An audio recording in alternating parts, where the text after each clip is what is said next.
It started with one short clip, a shaky video carrying a dark, chilling caption. Then came the photo, a 14-year-old boy trying his hardest to look bold, staring straight into the lens while clutching a gun. That image wasn't just a flex, it was a warning shot aimed at a rival. But instead of boosting his street status, that post lit a spark that no one could put out. What was supposed to be a message turned into the first push of a domino line that crashed down fast and ended in something nobody saw coming. March 7th, 2025. Rewind to around 5:50 that evening. Just 40 minutes before everything went wrong, the teen stepped out of his home on North 9th Street, where he lived with his mom and aunt. He said he was off to chill with some friends at the White Castle near Carteret and Broadway. Nothing about it sounded strange or risky, just another regular night in the neighborhood. But once he showed up there, he made one move that flipped his whole story upside down. He decided to go live on Instagram. Yeah, live. On that stream, he pulled out what looked like a ghost gun, waving it around for everyone to see. These things are homemade pieces,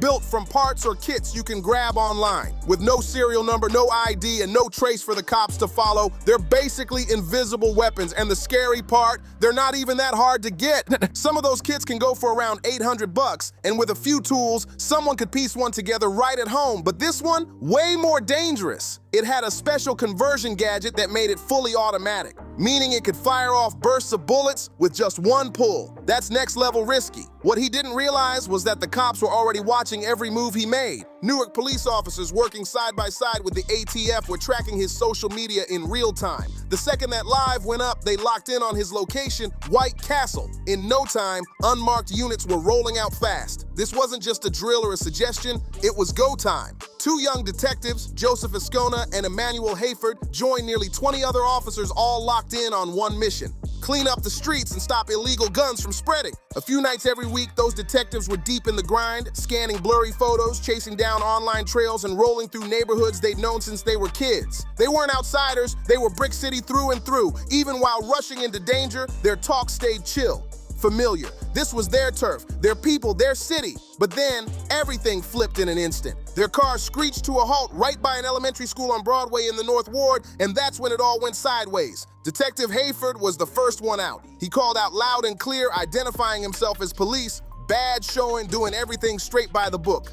But that didn't matter, not at all. Out of nowhere, gunfire exploded through the night. The sound was sharp, fast, and terrifying. It all happened in just seconds. A sudden storm of bullets cutting through the quiet street. Police haven't shared exactly how many shots were fired, but the aftermath said it all. The scene spoke louder than any report ever could. Hayford was hit. Bullets caught him in the arm and back, while Ascona never even got the chance to step out of the car. Still gripping the wheel, the 5-year veteran was struck by shots that proved fatal. The air exploded with chaos as officers fired back, the sound echoing through the streets like thunder, and when the noise finally stopped, the silence felt heavier than ever. But then came the detail that shocked everyone.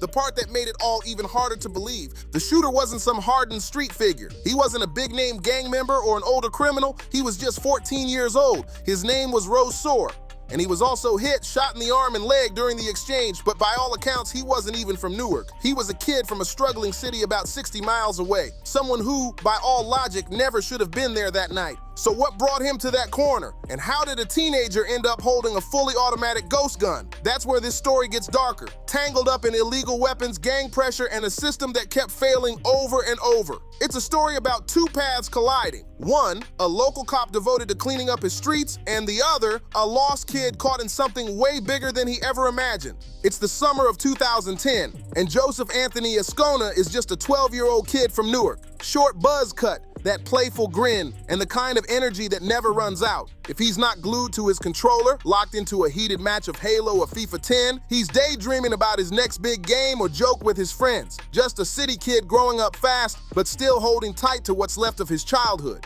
That July, Joseph leaves Newark behind and heads north into the Adirondack Mountains for a week-long soccer camp with Ironbound SC. The city noise fades into tall trees and wide open fields, a whole different world. The air is heavy with heat, sweat, and the non-stop grind of training. After a long, draining match, Joseph rips off his yellow jersey and bolts toward the mess hall, ready to devour whatever's waiting. He hits the front of the line first, victory. But then he stops. No pizza, no burgers, no fries, just a lonely tray of salad sitting there. He stares in confusion, face twisted with disappointment, before turning to his coach, Joel Lascano, Lascano for answers. Instead, he gets a life lesson. This camp isn't about junk food or shortcuts. It's about focus, discipline, and growing stronger, both on and off the field. That moment stuck with him, shaping him in ways he wouldn't realize until much later. Then something starts to shift. Slow at first, but real. Coach Lascano's the first to notice it. The same kid who used to live off sugary cereal and drive-through meals suddenly starts stacking his plate with greens,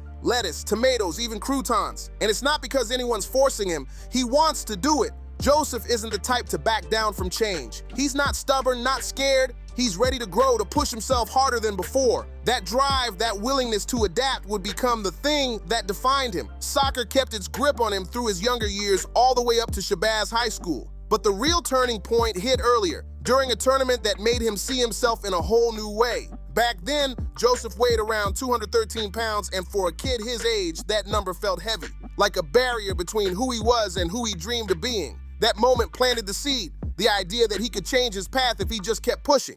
So he makes a promise. Every single day, no breaks, no excuses. He's either hitting the gym or jogging through Weequahin Park, giving it everything he's got. No shortcuts, no quick fixes, just straight up discipline. He starts splitting his meals into smaller portions, 4 times a day, staying focused and consistent. He runs, he lifts, he sweats, day after day, month after month, pushing through when most people would quit. It doesn't happen overnight, but after nearly 2 years of non-stop grind, the change is undeniable. He drops a full 60 pounds, from 213 down to 160. For a teenager, that's not just progress. That's a full-on transformation. It's like he won a battle against himself. And once he proved he could do that, his dreams only got bigger. Joseph came from a family where law enforcement wasn't just another 9 to 5, it was a calling. His uncle, Wayne Vargas, had been serving as a Newark police officer for over 20 years, and that influence ran deep. Watching his uncle's dedication planted a fire in him that just kept growing. By the time high school rolled around, his path felt crystal clear. His friends could tell this wasn't just talk. He was serious about becoming an officer long before graduation. He pushed himself to take the entry tests early, telling everyone, "Don't wait, start now." For Joseph, this wasn't some short-term goal or a random dream. This was purpose. Even as a teenager, he was hooked on the idea of police work, constantly watching videos and studying how real officers handled tough situations, learning, preparing, and already living like one of them. By the time Joseph takes the oath and pins that badge to his chest, he knows exactly what he's walking into. The danger, the pressure, the weight of the job, none of it shakes him. He's ready for it all. And once he steps into the force, he doesn't just fade into the crowd, he shines. In only 5 years, Ascona moves up fast, earning a position in the criminal intelligence section,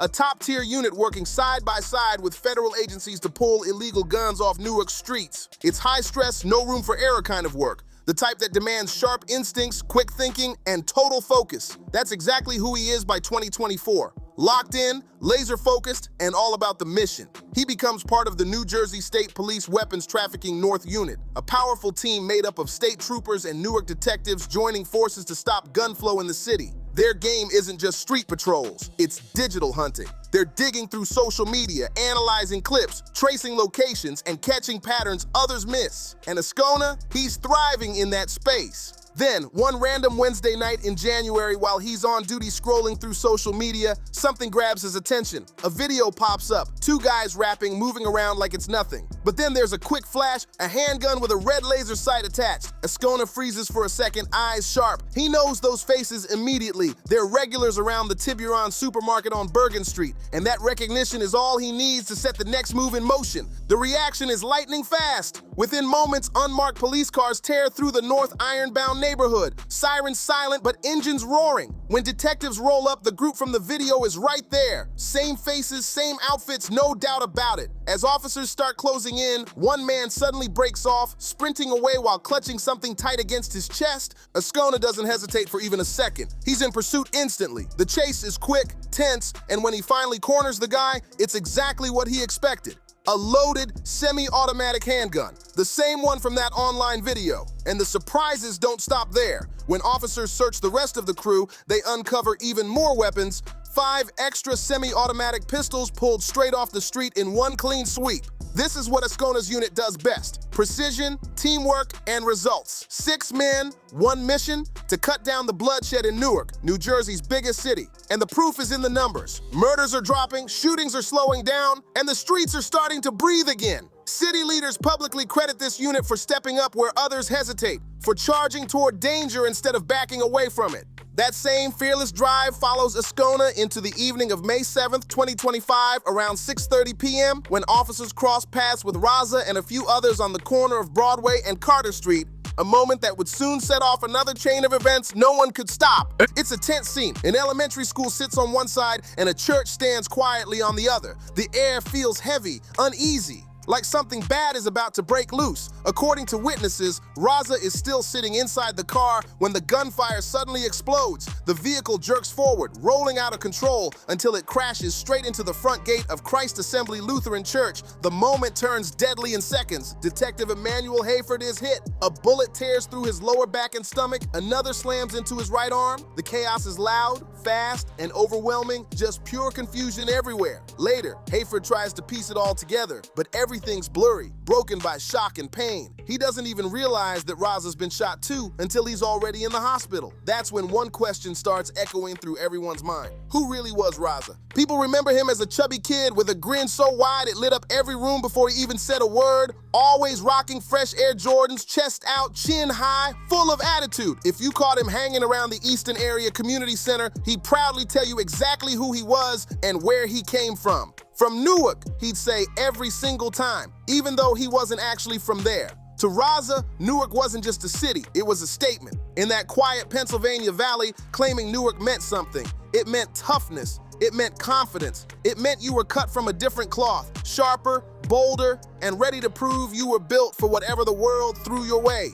For Raza, claiming Newark was his way of standing out, a badge of pride, a way to show he wasn't just another kid from Easton, but his dad, Terrell, saw things totally differently. To him, Newark represented everything they had tried so hard to leave behind. The violence, the street influence, the constant pull toward trouble. People close to the family said Raza was always acting tough, trying to live up to an image that didn't really match who he was inside. Every time he tried to lean into that street version of himself, his father shut it down fast. Terrell made it clear, "You're not from Newark." He'd remind him again and again, no matter how badly Raza wanted to believe otherwise. Still, the pull was always there. Raza lived between two worlds, raised in Easton by his father's side of the family, but with Newark constantly calling to him from just 90 minutes away. That's where his mom lived, along with a big network of cousins and relatives who loved him, but also exposed him to a totally different lifestyle. That constant back and forth shaped him in deep ways, and slowly blurred his sense of where he truly belonged.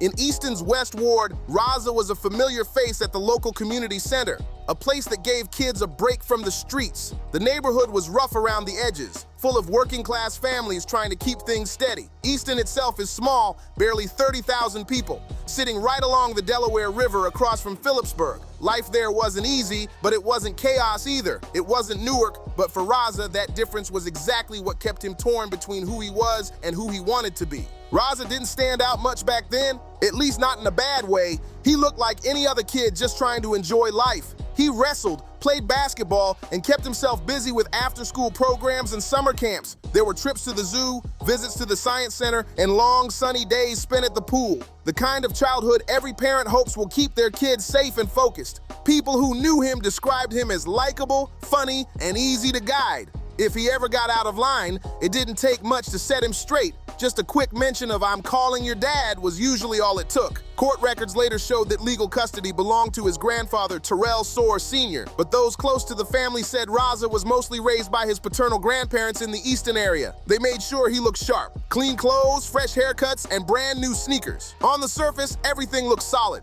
A family taking care of their own. But behind that neat image, there were cracks starting to show. A close family friend said Raza wanted badly to be seen as tough. That image meant everything to him. The problem? The reality didn't line up with what he was trying to project. Beneath that confident front, things at home weren't as stable as they looked. The balance between love, structure, and influence was slipping, and Raza was caught right in the middle of it, trying to hold up a version of himself the world expected to see. Raza's story starts getting complicated way before he even had a chance to understand it. His dad, Terrell Soar Jr., had already started running into trouble while Raza was still just a baby. Law enforcement in the Lehigh Valley knew his name early on. By 2012, when he was only 19, police had identified him as being connected to the Crips during a major drug bust that involved crack cocaine and heroin. Eventually, he pleaded guilty to a felony drug conspiracy charge and spent 9 months behind bars, a hard lesson that came too soon. Fast forward to now, Terrell Jr. is in his early 30s, working as a long-haul truck driver, trying to live a more stable life.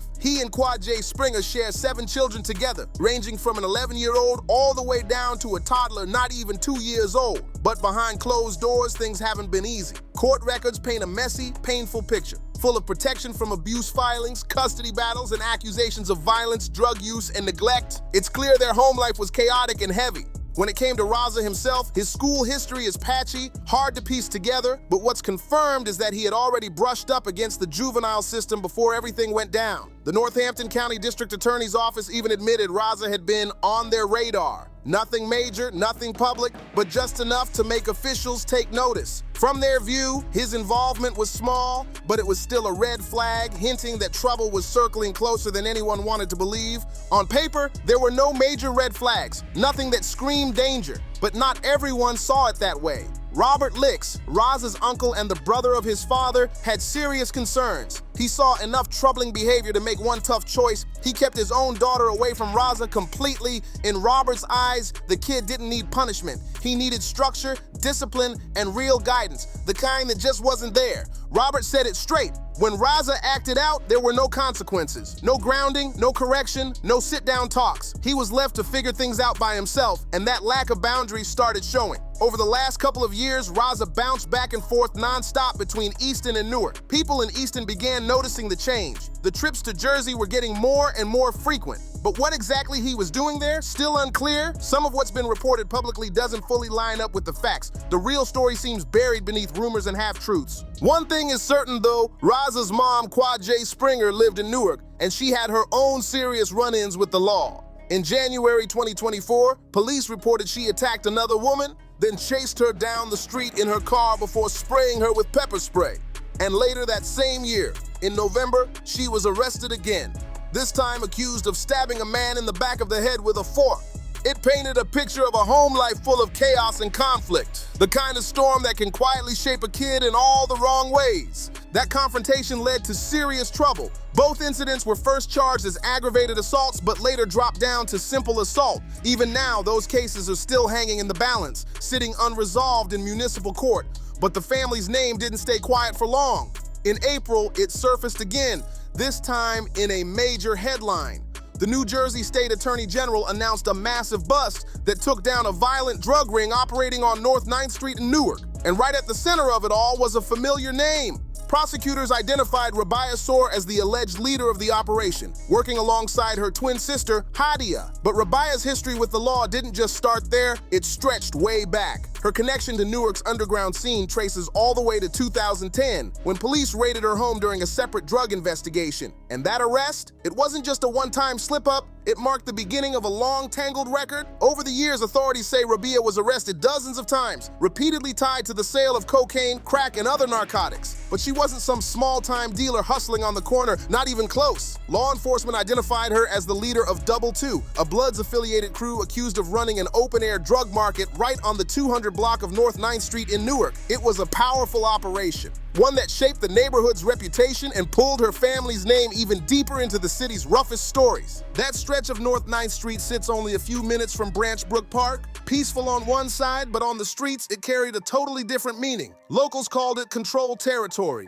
a zone where certain names carried serious weight. In official court documents, prosecutors referred to the group running it as the Newark Set, part of a much larger, deeply rooted network. To understand how far this really goes, investigators trace the origins of the crew known as Double Two back more than 30 years.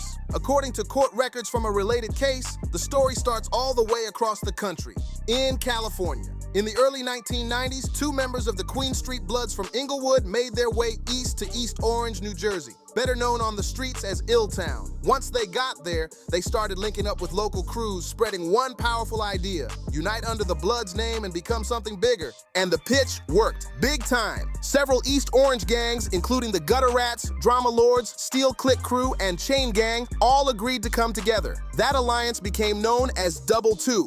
Over the years, the group grew stronger and rebranded as the East Coast Bloods, officially aligning itself with the United Blood Nation, expanding its reach throughout New Jersey and even into parts of New York. And right at the center of it all, prosecutors say, stood the Soar twins, Rabia and her sister Hadia, accused of running the whole operation side by side, turning Newark streets into their own controlled empire. One law enforcement insider put it plainly, the Soar twins were inseparable. In business, they moved as one, running things so tightly that they practically controlled the entire drug trade in that neighborhood. Every decision went through them. Every order came from them. Nothing happened unless they gave the green light. Investigators later uncovered that the crew was even operating a full-blown production site out of a home in Elizabeth shared by Rabia Soar and Nicole Jones. From that spot, the operation funneled drugs right back into Newark, keeping the network running like a machine. Inside Double 2, everyone had their lane, supervisors and advisors up top calling the shots, street dealers handling the daily moves, and the enforcers making sure no one stepped out of line. Those enforcers had a name that carried weight. They were known as the 9 Creepers on the street. According to investigators, the Creepers weren't just random muscle. They were key players, members of Double 2 and their closest allies, trusted to handle both business and enforcement. Their main job? Moving heroin, fentanyl, and cocaine through the system. But drugs were only half of what they did. The Creepers were also the crew's muscle, the ones who handled problems. If someone disrespected Rabia, missed payments, or caused street drama,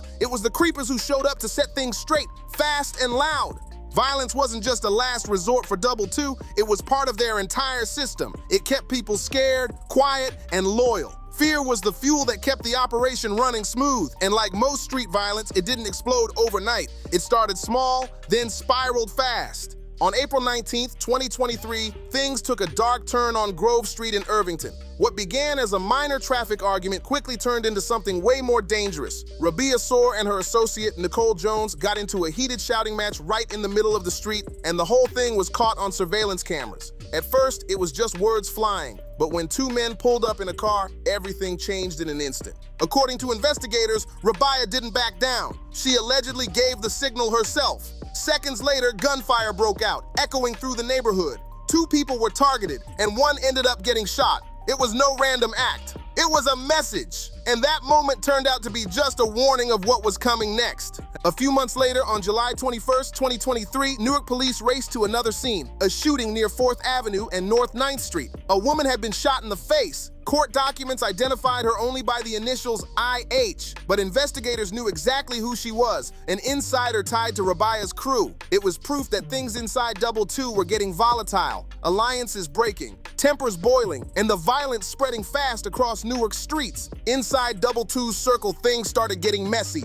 and dangerous. At first, no one understood why someone from within the crew had been targeted. Why would they turn on one of their own? The truth didn't surface until August 2024, when another member, Eugene Sparrow, got arrested for a completely different shooting. During the investigation, detectives searched his phone, and what they found changed everything. Hidden in his messages was a screenshot of a heated text conversation between Rabia Soar and IH. The exchange laid out the drama clearly. The two had been fighting over money from drug sales. According to investigators, IH allegedly owed Rabia a serious cut of profits from narcotics, and that debt may have been what sparked the attack that left her permanently scarred. It was a brutal message, a reminder that in Double 2, loyalty wasn't just expected, it was demanded. By the spring of 2024, the violence didn't die down, it got louder. On April 21st, surveillance cameras caught yet another explosive scene right on North 9th Street. This time, it wasn't rivals clashing, it was family. Rabia got into a heated fight with her twin sister Hadia right in public. The shouting match spilled into the street, pulling in a crowd of stunned bystanders. Then, things took a sharp turn. According to police, Rabia grabbed a handgun from Jasmine Henderson, raised it toward the onlookers, and fired a shot straight into the ground. A warning shot meant to send a clear message. The sound cracked through the air, and within seconds, everyone scattered. No one wanted to be next. Just a few weeks later, around May 9th and 10th, the situation exploded online. Members of Double 2 started flooding social media with a wave of videos, and this time, Rabia Soar was right at the center of it. In those clips, she talked openly about a heated feud with someone known as KW. One video showed her standing next to KW's brother, KJ, who looked like he was being restrained, while Rabia threw out heavy threats straight to the camera. The message couldn't have been clearer. KW was officially banned from her turf. More videos popped up after that. In them, Rabia and several of her associates pulled up to an apartment complex where they believed KW was staying. On camera, she made it known she wasn't just guessing. She knew exactly where he was, and she was coming for him. There was no filter, no hesitation, just raw threats and confidence that made everyone watching take notice. Then came July 22nd, 2024, the day everything blew up for real. Rabia showed up on North 12th Street with a squad of Double 2 members and close allies, including Jacqueline Dozier, Jasmine Henderson, Inari Hobbs, and Karen Johnson. What happened next turned chaotic fast. At some point during the confrontation, Rabia, or someone acting on her word, opened fire. The target, identified as AC, was hit 3 times. Surveillance cameras caught the aftermath. AC collapsing as people scattered in every direction, panic taking over the block. One camera even showed him crawling down a driveway, injured and desperate to survive, while chaos exploded all around. Another surveillance camera caught more of the chaos, the sharp crack of gunfire echoing through the street and the victim trying to stumble away, blood running down his arm. When detectives started piecing together evidence from several different shootings, a disturbing pattern started to form.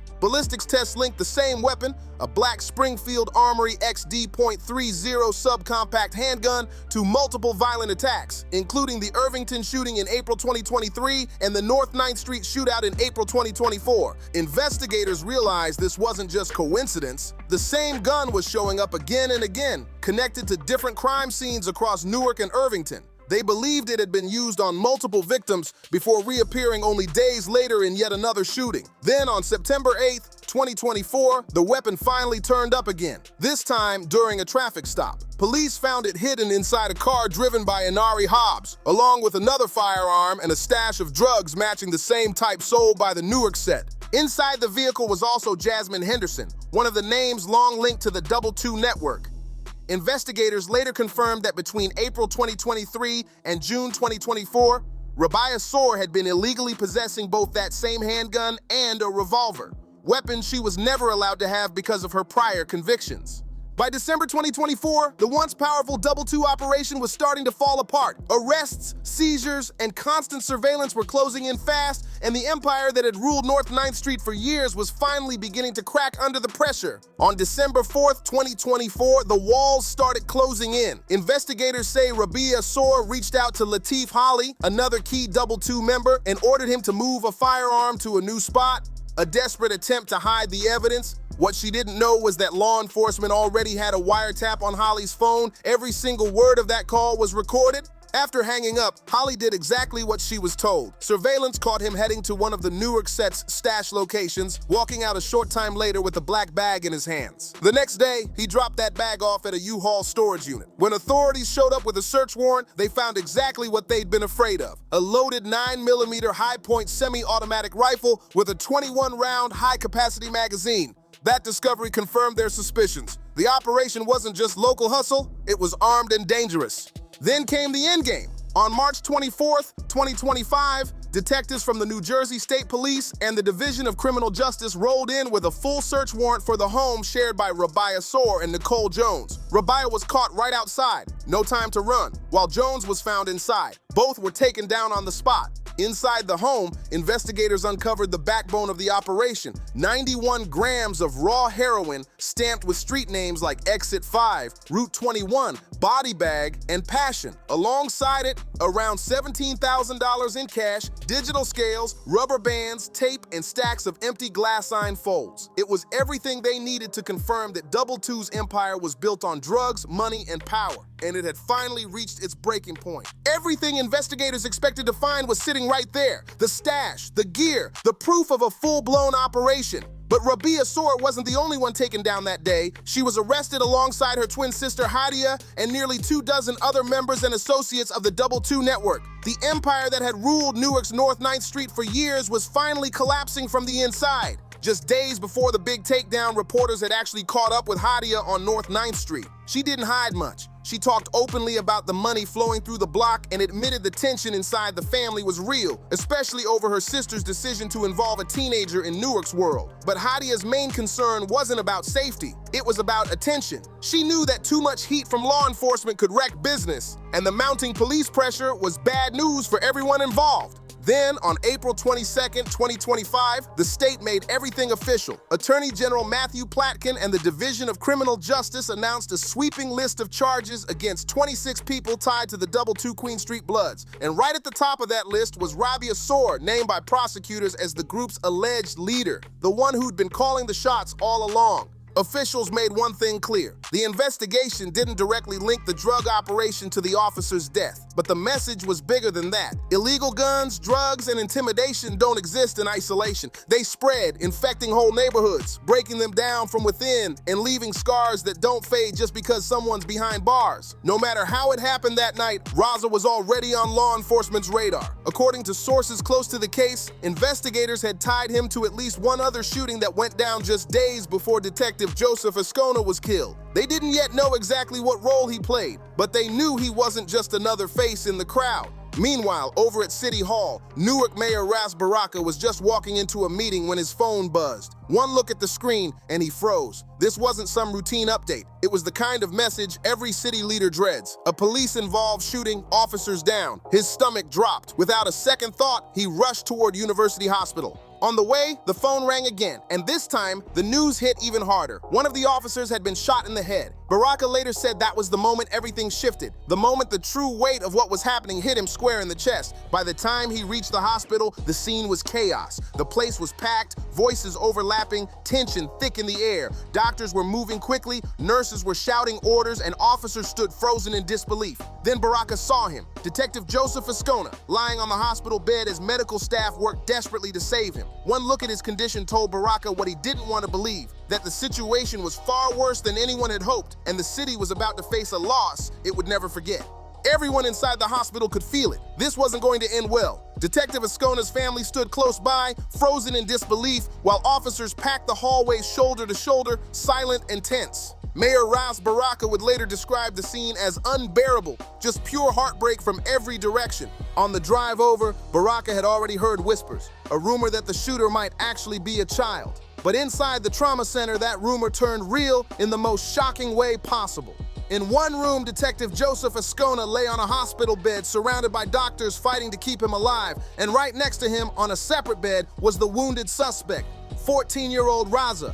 Victim and shooter side by side. It was a scene so surreal it barely felt real, the kind of tragic image that only makes sense in the chaos of a city emergency room. The night ended in heartbreak. At 2:34 a.m., Detective Joseph Ascona was pronounced dead, surrounded by his parents and family, the people who loved him most. None of them could have imagined this was how they'd have to say goodbye. His cousin Rosa, also a police officer, remembered the exact moment her world fell apart. She had just finished her own shift when her uncle called. The words hit like a wave. As soon as she heard that Joseph had been shot, everything went numb. The weight of it was too much. A bright life, a dedicated officer, gone in an instant. She didn't waste a second. Rosa ran straight back out the door, racing toward the same hospital she had just left, praying she wouldn't be too late. Inside, Joseph Ascona's mother, Loretta Vargas, was living through every parent's worst nightmare. Even now, she struggles to talk about her son without her voice breaking. In every interview, the pain pours out, raw and real. She says the family is trying to stay strong, but some days, the grief is just too heavy to carry. Her son loved his work. Being a police officer wasn't just a job for Joseph, it was who he was. He believed in service, in protecting his city, and that passion showed in everything he did. But one of the hardest, most heartbreaking twists came afterward. Detective Emmanuel Hayford, Ascona's partner, had survived, but he was badly wounded. After surgery, he kept asking the same question again and again. "How's Ascona? Is he okay?" For 2 long days, no one gave him an answer. They couldn't bring themselves to tell him. Then finally, police leadership came to his bedside and told him the truth. The moment hit like a brick wall, waking up from surgery only to learn your partner, your friend, is gone. That's the kind of pain that doesn't fade. Hayford later said the silence was almost worse than the words themselves. The waiting, the not knowing. When he finally heard what had happened, the shock crushed him completely. But as the city mourned, the teen's family began telling a very different story, one that raised even more questions about what really happened that night. According to Raza's aunt, the tragedy didn't come out of nowhere. She claims that just a day before the shooting, Raza had been fired at, and that fear was the only reason he was carrying a gun at all. From her nephew's point of view, she says the situation that night felt like deja vu, a setup. The people approaching him were in unmarked cars wearing ski masks and holding shotguns. In that split second, she says, Raza thought the same attackers from the day before had come back to finish what they started. She insists he never realized they were police. According to her, even as officers were taking him into custody, Raza kept saying he didn't know who they were. In her eyes, if he had known they were law enforcement, he never would have fired. To her, this wasn't about rebellion. It was about fear and confusion in a moment that spiraled out of control. But police have a completely different story. Law enforcement sources say the officers clearly identified themselves before engaging. They were wearing ballistic vests labeled police with visible badges. There was no mystery, no mix-up. From their perspective, there was no confusion at all about who they were. For Raza's aunt, though, the legal outcome barely matters anymore. In her heart, the damage is already done, and nothing can undo it. She says no 14-year-old wakes up planning to kill a police officer. She describes her nephew as a scared kid who made one catastrophic mistake, a single irreversible moment that shattered his life and devastated two families forever. Whether Raza ever walks free again or not, his aunt believes his life is basically over. She swears he was never part of a gang, just a kid who got pulled in by the wrong kind of influence. In her eyes, social media played a huge part, feeding kids dangerous images of power and street life that twist their choices. To her, the whole thing is nothing but tragic. Two families shattered in one night, both losing everything for different reasons. But the deepest heartbreak sits with the Ascona family. Law enforcement officers close to them describe the pain as unbearable. They remember Detective Joseph Ascona not just as a strong cop, but as a genuinely good man, someone who loved his job, his city, and the people he protected. His mother, Martha Vargas, still calls him my baby. She says Joseph had dreamed of wearing that badge ever since he was little. The moment he was old enough, he took the test. There was never a backup plan.